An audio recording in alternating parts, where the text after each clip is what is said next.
अपघात झाल्यानंतर त्याची चौकशीची घोषणा होते, मात्र या चौकशीचं पुढे काय होतं असा सवाल संजय राऊतांनी सरकारला विचारला।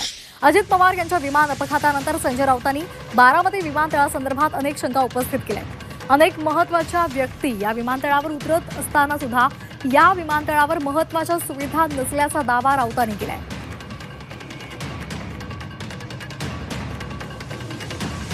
अशा अपघातांची सगळ्यात चौकशी होणं गरजेचं आहे ना।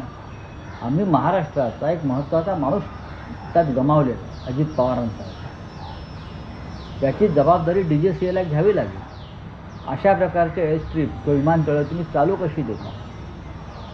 वैमानिक आकाशामध्ये घिरट्या मारत होता विमान घेऊन आणि त्याला उतरण्याची संधी मिळत नव्हती, आणि तरी त्याने विमान लँड केलं। याच्यावर त्याला कोणी संदेश दिलाय का लँड करा म्हणून?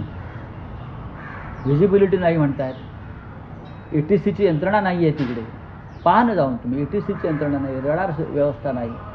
ज्या ज्या गोष्टी विमान संचलनासाठी आवश्यक असतात त्या बारामती विमानतळावर नसतील किंवा महाराष्ट्रामध्ये देशामध्ये अन्य विमानतळावर नसतील तर DGCA काय करतात?